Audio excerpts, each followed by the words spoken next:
Hello, my self doctor Shashi Boricha आपका मेरे channel पे बहुत बहुत स्वागत करती हूँ। आज मैं आपको एक कंडीशन एक्सप्लेन करूँगी जिसका नाम है टेलोजन इफ्लूवियम। मैं आपको बताऊँगी कि ये क्या होता है, इसके कॉज क्या होते हैं, इसमें क्या क्या सिम्टम्स आते हैं और कुछ होम्योपैथिक मेडिसिन जो आप इस कंडीशन के लिए यूज़ कर सकते हैं। लेकिन उससे पहले आप प्लीज़ मेरे चैनल को सब्सक्राइब कर लीजिए और जो बेल आइकन है उसे प्रेस कर लीजिए ताकि आपको मेरे आने वाली वीडियोज़ का नोटिफिकेशन मिलता रहे।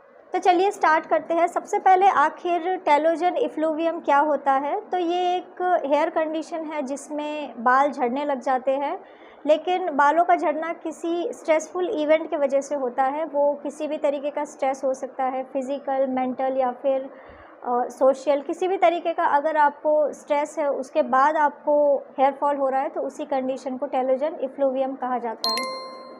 बालों का जो शेडिंग है उसको समझने के लिए सबसे पहले आपको बालों के 3 स्टेजेस होते हैं, जो ग्रोथ के स्टेजेस होते हैं उसे समझना पड़ेगा। हेयर ग्रोथ का फर्स्ट स्टेज होता है एनाजन स्टेज, सेकंड है कैटाजन और थर्ड है टेलोजन स्टेज। तो जब भी आपके बाल एनाजन स्टेज में होते हैं तो वो ग्रोइंग फेज़ में होते हैं। उस टाइम आपके बाल काफ़ी ज़्यादा ग्रो हो रहे होते हैं, हेयर सेल्स मल्टीप्लाई हो रहे होते हैं और जो हेयर फॉलिकल्स है वो डिवाइड हो रहे होते हैं। कैटाजन फेज़ एक ट्रांजिशनल फेज़ होता है जिसमें दोनों स्टेजेस आ जाते हैं, जैसे कि एनाजन और टेलोजन, जिसमें एक्टिव स्टेज भी होता है और शेडिंग स्टेज भी आ जाता है। थर्ड है टेलोजन स्टेज, जिसे रेस्टिंग फेज़ भी कहा जाता है। इस स्टेज में जो बाल है उनकी शेडिंग शुरू हो जाती है। टेलोजन इफ्लूवियम में हेयर जो है वो रेस्टिंग फेज़ में चले जाते हैं किसी भी स्ट्रेसफुल इवेंट के बाद और एक्टिव स्टेज नहीं हो पाता, तो उसी कंडीशन में आपके बाल कंटिन्यूअस झड़ने लग जाते हैं और हेयर फॉल जैसी कंडीशन हो जाती है। अब मैं आपको इसके सिम्टम बता देती हूँ कि अगर किसी पर्सन को टेलोजन इफ्लूवियम है तो उसमें आपको क्या क्या सिम्टम्स नज़र आएंगे।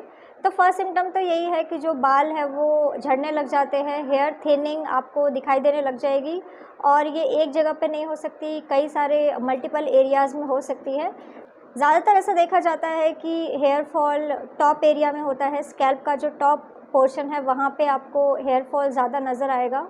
टेलोजन इफ्लूवियम में हेयर लाइन से बाल कम ही झड़ते हैं, वहाँ पे आपको हेयर फॉल नहीं फील होगा। सीवियर केसेस में ऐसा देखा जाता है कि आईब्रोज से या फिर जो आई लैशेज़ है, कई बार प्यूबिक एरिया के हेयर भी फॉल होने लग जाते हैं। अब मैं आपको इसका कॉज बता देती हूँ कि आखिर क्या रीज़न है किसी पर्सन को टेलोजन इफ्लूवियम कंडीशन होने का।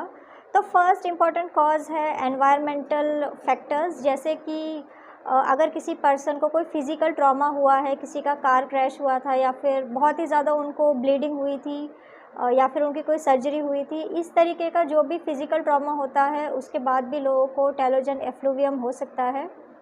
शॉक एक इम्पॉर्टेंट कॉज आप कह सकते हो। अगर कोई पर्सन को किसी भी तरीके का शॉक लगा है, उन्हें फिज़िकल या फिर इमोशनल शॉक लगा है, तो ऐसे लोगों में भी ये कंडीशन हो सकती है।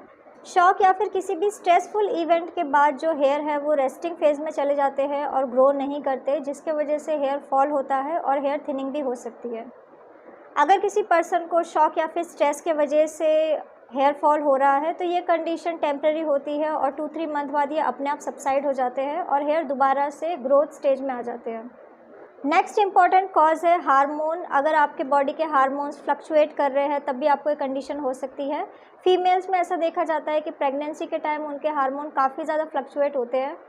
प्रेगनेंसी के टाइम हेयर फॉल होना या फिर चाइल्ड बर्थ के बाद 6-7 महीने तक हेयर फॉल होना भी एक इम्पॉर्टेंट कॉज आप कह सकते हो।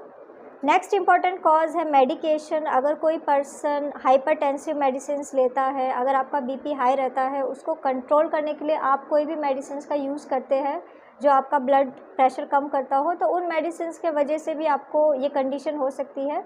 इसके अलावा फीमेल्स में देखा जाता है कि जो लोग ओरल कॉन्ट्रासेप्टिव पिल्स का यूज़ करती है, ऐसी फीमेल्स को भी ये कंडीशन हो सकती है। इसके अलावा डाइट एक इम्पॉर्टेंट फैक्टर है। अगर आपके बॉडी में विटामिन या फिर न्यूट्रिएंट डेफिशिएंसी है तो ऐसे लोगों को भी ये कंडीशन हो सकती है। अगर आपकी बॉडी में आयरन डेफिशिएंसी है या फिर विटामिन B6, B12 डेफिशिएंसी है तो ऐसे लोगों में भी ये कंडीशन हो सकता है।